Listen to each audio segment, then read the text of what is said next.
those who are unaware of this, I am a fan of fusion. Doesn't matter what fusion it is, whether it's canon or non-canon, I just love the concept of fusion. So in this video, I'm going to talk about every fusion in chronological order and talk about where they scale in the series.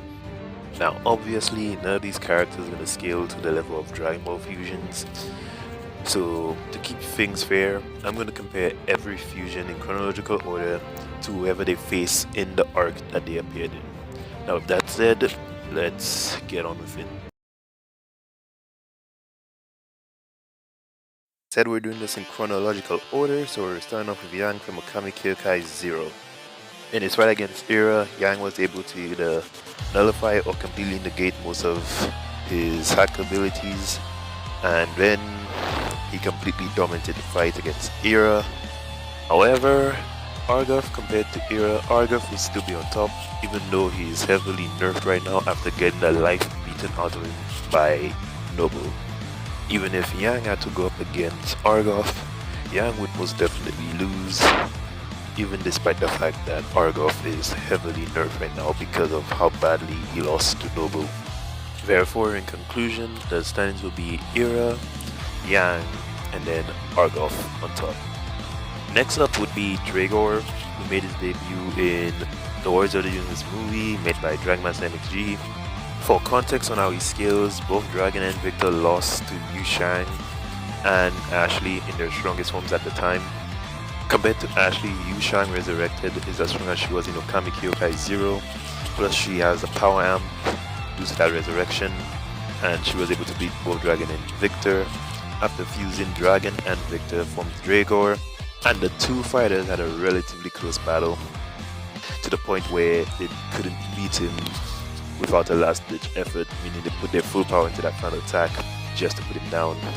Due to the events of this movie happening after season 3 where Dragon faced Darkar and couldn't beat Darkar without the help of Victoria, it's safe to say that Dragor is above Prime State Victoria and probably relative to Darkar, even though he's probably not stronger than Darkar. And so for this I'm going to put Era at the bottom, then I'm going to put Nogard, and then Dragor will be on top.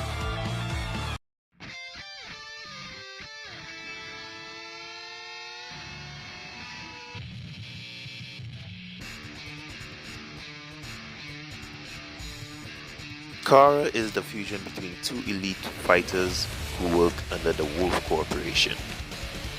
They have no special abilities, no powers, they're basically just female security guards who are really good at their job, apparently. Kara was able to defeat Kenjiri Smoke in her first encounter against him. However, due to the fact that Kenjiri Smoke can consistently evolve, she was overwhelmed and defeated by him. However, even though this puts her at the bottom of the list in terms of fusions, she still scales up to meta-human territory whenever she is in battle, so she is still pretty strong.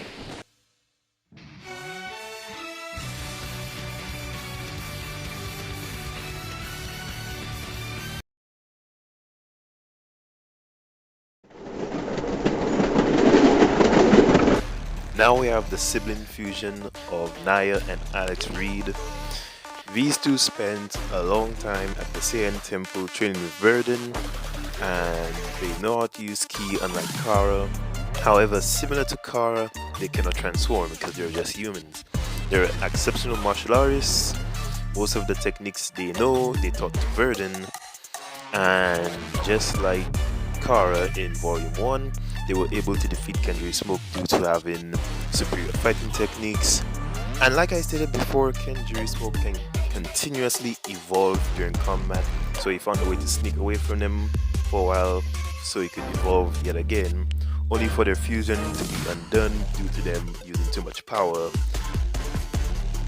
And that's how they lost to Kenjiri Smoke. The events of this story happened after season 4 of Dragon Master series, meaning that this fusion of Naya and Alex is above a lot of the characters that took place during that part of the story, so they are no pushover.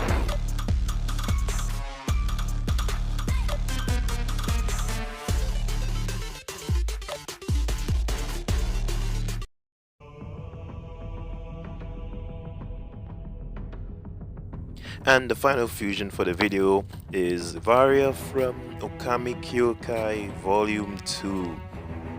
In Volume 2, Varia defeated Kenjiri Smoke psychologically and forced him into a wrathful state, which made him more predictable to attack. In Volume 3, she needed assistance from Lana, Dragon, Verdun, and a bunch of other fighters to take him down.